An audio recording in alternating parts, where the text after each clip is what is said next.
Hi hello ಎಲ್ರಿಗೂ ನಮಸ್ಕಾರ. Welcome back to my channel. ನಾನು ನಿಮ್ಮ ವಿನುತಾ. ಎಲ್ಲರೂ ಹೇಗಿದ್ದೀರಾ? ಐ ಹೋಪ್ ಎಲ್ಲರೂ ಚೆನ್ನಾಗಿದ್ದೀರಾ ಅಂತ ಅನ್ಕೋತೀನಿ. ಈ ವಿಡಿಯೋ ಬಂದ್ಬಿಟ್ಟು ನನ್ನ ಆಯುಧ ಪೂಜೆ ದಿನ ಇತ್ತಲ್ವ, ಸೊ ಆವತ್ತಿನ ಮಾರನೇ ದಿನದ ವಿಡಿಯೋ. ಸೊ ನಾವು ಆಯುಧ ಪೂಜೆ ಎಲ್ಲ ಮುಗಿಸ್ಕೊಂಡು ಸಿಸ್ಟರ್ ಮನೆಗೆ ಹೋಗಿದ್ವಿ ಅಂತ ಹೇಳಿದ್ವಲ್ಲ, ಅದ್ರ ಕಂಟಿನ್ಯೂ ವ್ಲಾಗ್ ಇದು. ಎಲ್ಲರೂ ಅವತ್ತಿದ್ದರಿಂದ ಬನ್ನೇರುಘಟ್ಟಕ್ಕೆ ಹೋಗೋಣ ಅಂತ ಹೇಳ್ಬಿಟ್ಟು ಪ್ಲ್ಯಾನ್ ಮಾಡ್ಕೊಂಡಿದ್ವಿ. ನಾವು ನೋಡಿದ್ರೆ ಓಡೋದು ಲೇಟ್ ಆಗೋಯಿತು. 12 o'clock 12:30 ಆಗೋಯಿತು. ಮಕ್ಕಳಿಗೆಲ್ಲ ತಿಂಡಿ ತಿನ್ನಿಸ್ಕೊಂಡು ನಾವು ತಿಂಡಿ ತಿಂದು ಸ್ನಾನ ಮಾಡ್ಕೊಂಡೆಲ್ಲ ಹೋಗೋಷ್ಟೊತ್ತಿಗೆ ಆಲ್ರೆಡಿ 12 o'clock ಆಗಿಬಿಟ್ಟಿತ್ತು. ಸೊ ನನ್ನ ಹಸ್ಬೆಂಡ್ ನೋಡಿ ಇಲ್ಲಿ ರೆಡಿ ಆಗಿಬಿಟ್ಟು ಬಾಟಲ್ ಇಟ್ಕೊಂಡು ನಿಂತಿದ್ದಾರೆ. ಬಾಟ್ಲಿಗೂ ಕನ್ನಡಕ್ಕೂ ಚೆನ್ನಾಗಿದೆ ಸ್ವಾಮಿ. ನಮ್ಮ ಸ್ವಾಮಿ ಅಂತ ಸ್ಪೆಕ್ಟ್ ಹಾಕ್ಕೊಂಡು ಆ ಬಾಟಲ್ ಇಟ್ಕೊಟ್ಟು ಅವ್ರಿಗೂ ಅದಕ್ಕೂ ಒಳ್ಳೆ ಚೆಂದ ಇತ್ತು. ಮಾತ್ರ ಕಾಮಿಡಿ ಮಾತ್ರ ಸಖತ್ತಾಗಿತ್ತು. ನಮ್ಮ ಸ್ವಾಮಿ ಎಲ್ಲಿರ್ತಾರೋ ಅಲ್ಲಿ ಯಾವಾಗಲೂ ನಗು ಖುಷಿ ಎಲ್ಲನೂ ಇರುತ್ತೆ. ಅವ್ರು ಯಾವುದು ಯಾರಿಗೂ ಯಾವತ್ತೂ ನೋವು ಕೊಡಲ್ಲ. ಫುಲ್ ಖುಷಿಯಾಗಿರ್ತಾರೆ. ಮನೆ ತುಂಬ ಖುಷಿಯಾಗಿರ್ತೀವಿ. ಹಾಗೆ ನಾವು ಬನ್ನೇರುಘಟ್ಟಕ್ಕೆ ಅಂತ ಹೊರಟಿದ್ವಲ್ಲ, ನಾವು ಅಲ್ಲಿ ಹೋಗೋಷ್ಟೊತ್ತಿಗೆ ಆಲ್ರೆಡಿ 1 o'clock 1:30 ಆಗಿಬಿಟ್ಟಿತ್ತು. ಸೊ ಅಲ್ಲೇ ಇನ್ನೂ 3 ಕಿಲೋಮೀಟರ್ ಇತ್ತು. ಸೊ ಅಲ್ಲೇ ಫುಲ್ಲು ಟ್ರಾಫಿಕ್ ಆಗಿಬಿಟ್ಟಿತ್ತು. ಆಮೇಲೆಲ್ಲ ಗಾಡಿಗಳೆಲ್ಲ ವಾಪಸ್ ಬರ್ತಾ ಇತ್ತು ಆಲ್ರೆಡಿ. ಬೇಡ ಹೋಗಬೇಡಿ ಅಂತೆಲ್ಲ ಹೇಳ್ತಾಯಿದ್ರು. ತುಂಬ ಜನ ಇದ್ದಾರೆ ಹೋಗಬೇಡಿ ಅಂತ. ಸೊ ಅದಕ್ಕೆ ನಾವೇನು ಮಾಡಿದ್ವಿ, ಬನ್ನೇರುಘಟ್ಟದಿಂದ ಪ್ಲ್ಯಾನ್ನ ಕ್ಯಾನ್ಸಲ್ ಮಾಡಿಬಿಟ್ಟು ಇಲ್ಲೇ ಫೋರಮ್ ಮಾಲ್ಗೆ ಹೋಗಿ ಬಂದುಬಿಡೋಣ, ಫೋರಮ್ ಮಾಲ್ಗೆ ಹೋಗಿ ಊಟ ಮುಗಿಸ್ಕೊಂಡು ಬರೋಣ ಅಂತೇಳ್ಬಿಟ್ಟು ಹೊರಟ್ವಿ. ಸೊ ಹಾಗೆ ಬಂದು ಇಲ್ಲಿ ಫೋರಮ್ ಮಾಲಲ್ಲಿ ಹೋಗಿ ಮಕ್ಳುಗಳ್ಗೂ ಖುಷಿ ಆಗುತ್ತೆ, ಆಟ ಆಡ್ಕೊಂಡಿರ್ತಾರೆ ಅಂತ ಹೇಳ್ಬಿಟ್ಟು ಫೋರಮ್ ಮಾಲ್ಗೂ ಕೂಡ ಹೋದ್ವಿ. ಎಲ್ಲರೂ ಇದ್ದಿದ್ದರಿಂದ ಹೋಗಿದ್ದಾಯಿತು. ನಾವೇ ಇದ್ದಿದ್ರೆ ಏನು ಹೋಗ್ತಾ ಇರಲಿಲ್ಲ ಎಲ್ಗೂ. ಸೊ ಮಕ್ಳುಗಳ್ಗೂ ಕೂಡ ಸ್ವಲ್ಪ ಚೇಂಜಸ್ ಇರುತ್ತೆ ಅಂತ ಹೋದ್ವಿ. ಮಾಲಲ್ಲಿ ಆಟ ಆಡೋದಿದ್ದನ್ನೆಲ್ಲ ನೋಡ್ಬಿಟ್ಟು ಫುಲ್ ಖುಷಿ ಆಗ್ಬಿಟ್ಟಿದ್ದಾರೆ ಅವರು. ಎಲ್ರೂ ಯಾರು ಆಡ್ತಾರೋ ಅದು ನಾನು ಆಡಬೇಕು ಅಂತ ಹೇಳ್ಬಿಟ್ಟು ಫುಲ್ ಖುಷಿಪಟ್ಟರು. ನಮಗೆ ಮಕ್ಕಳು ಖುಷಿನೇ ಅಲ್ವಾ ಬೇಕಾಗಿರೋದು. ಸೊ ಅವ್ರಿಗೂ ಕೂಡ ಎಲ್ಲ ತೋರಿಸ್ಕೊಂಡು ಹಾಗೆ ನಾವು ಕೂಡ ಮಾಲ್ ಒಂದು ರೌಂಡ್ ಸುತ್ತಾಡ್ಬಿಟ್ಟು ಬಂದ್ವಿ.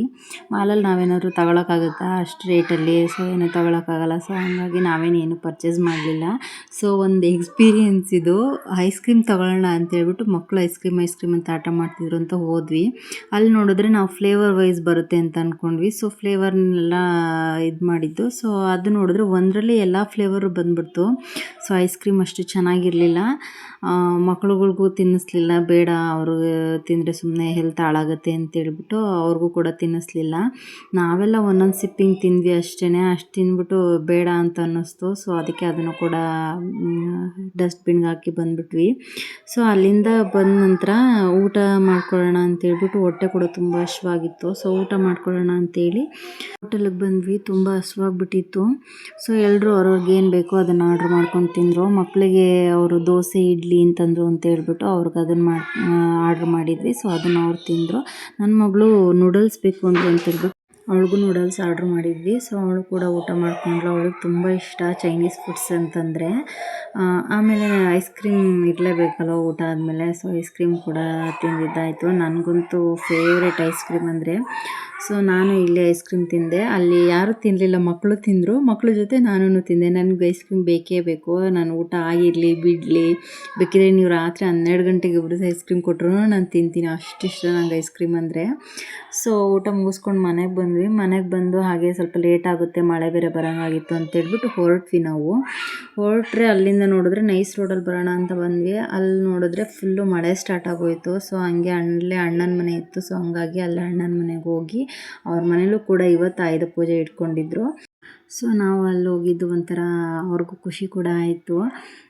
ಸೊ ಅಲ್ಲಿ ಪೂಜೆ ಎಲ್ಲ ಮುಗಿಸ್ಕೊಂಡ್ವಿ. ಈವ್ನಿಂಗ್ ಟೈಮ್ ಅಲ್ವಾ, ಸಂಜೆ ಪೂಜೆ ಮಾಡ್ತಾಯಿದ್ರು ಆಂಟಿ. ಹಾಗೆ ನಾವು ಹೋದ್ವಿ ಅಂತೇಳಿ ನನ್ನ ಮಗಳ ಕೈಯಲ್ಲೂ ಕೂಡ ಪೂಜೆ ಮಾಡಿಸಿ ಅವಳ ಕೈಯಲ್ಲೂ ಕೂಡ ಆರತಿ ಮಾಡಿಸಿದ್ರು. ಅವಳು ಆಂಟಿನೂ ಕೂಡ ಶ್ಲೋಕ ಹೇಳ್ಕೊಂಡು ಪೂಜೆ ಮಾಡ್ತಾಯಿದ್ರು. ಸೊ ನನ್ನ ಮಗಳು ಕೂಡ ಶ್ಲೋಕ ಹೇಳ್ಕೊಂಡು ಪೂಜೆ ಮಾಡ್ತಾಯಿದ್ಲು. ಅವರೆಲ್ಲ ತುಂಬ ಖುಷಿಪಟ್ಟರು ನನ್ನ ಮಗಳು ನೋಡಿಬಿಟ್ಟು. ನನಗಂತೂ ಒಂದು ಸಲ ನನ್ನ ಕಣ್ಣು ಬಿಟ್ಕೊಂಡು ನೋಡ್ತಾನೇ ಇದ್ದೆ, ಏನು ನನ್ನ ಮಗಳು ಇಷ್ಟೊಂದು ಚೆನ್ನಾಗಿ ಇದು ಮಾಡ್ತಾಳಲ್ಲ ಅಂದ್ಬಿಟ್ಟು. ಅವಳು ಕೂಡ ಶ್ಲೋಕ ಎಲ್ಲ ಹೇಳ್ಕೊಂಡು ದೇವರು ಕೂಡ ಪೂಜೆ ಮಾಡಿದ್ಲು. ಹಾಗೆ ಊಟಕ್ಕೂ ಕೂಡ ಎಲ್ಲ ರೆಡಿ ಮಾಡಿದರು. ಸೊ ಊಟ ಮಾಡಿಕೊಂಡು ನಾವು ಕೂಡ ಮನೆಗೆ ಹೊರಡೋಣ, ಲೇಟ್ ಆಗುತ್ತೆ ಅಂತ ಹೇಳಿಬಿಟ್ಟು ನಾವು ಹೊರಡೋಣ ಅಂತ ರೆಡಿ ಆದ್ವಿ. ಸೊ ಅಲ್ಲಿ ಮಡ್ಲು ತುಂಬ್ತಾಯಿದ್ರು. ಸೊ ಮಡ್ಲೂ ಕೂಡ ತುಂಬಿಸ್ಕೊಂಡು ಹಾಗೆ ನನ್ನ ಮಗಳಿಗೂ ಕೂಡ ಒಂದು ಪುಟಾಣಿ ಗಿಫ್ಟ್ ಕೊಟ್ಟರು. ತುಂಬ ಕ್ಯೂಟಾಗಿತ್ತು. ನಾನು ಯಾವಾಗ ಹೋದ್ರೂ ಅವ್ರು ಎಷ್ಟು ಚೆನ್ನಾಗಿ ನೋಡ್ಕೊಂಡು ಕಳಿಸ್ತಾರೆ ಅಂತಂದರೆ ನಮಗೆ ಒಂಥರ ಖುಷಿ ಆಗುತ್ತೆ. ಉಳ್ಕೊಳ್ಳಿ ಅಂತ ಯಾವಾಗಲೂ ತುಂಬ ಫೋರ್ಸ್ ಮಾಡ್ತಾರೆ. ನಮ್ಮನ್ನಂತೂ ಹೋದಾಗ ಎಷ್ಟು ಚೆನ್ನಾಗಿ ಕಾಣ್ತಾರೆ ಅಂದರೆ ನಮಗಂತೂ ಅಷ್ಟು ಖುಷಿ ಆಗ್ಬಿಡುತ್ತೆ. ನನ್ನ ಮಗಳೂ ಅಷ್ಟೇ ತುಂಬ ಚೆನ್ನಾಗಿ ನೋಡ್ಕೋತಾರೆ. ಅವಳು ಬೇಗ ಎಲ್ರಿಗೂ ಜೊತೆನೂ ಮಿಂಗಲ್ ಆಗಿಬಿಡ್ತಾಳೆ. ಎಲ್ರ ಜೊತೆನೂ ಹಂಗೆ ಮಾತಾಡಿಕೊಂಡು ಅಣ್ಣಂದ್ರಿಬ್ಬರ ಜೊತೆನೂ ಮಾತಾಡ್ಕೊಂಡು ಕೂತ್ಕೊಂಡಿದ್ಲು. ಸೊ ಇದಾಗಿತ್ತು ಇವತ್ತಿನ ನನ್ನ ವ್ಲಾಗ್. ಪ್ಲೀಸ್ ಇಷ್ಟ ಆಗಿದ್ರೆ ಲೈಕ್ ಮಾಡಿ, ಶೇರ್ ಮಾಡಿ, ಸಬ್ಸ್ಕ್ರೈಬ್ ಮಾಡಿ. Thank you.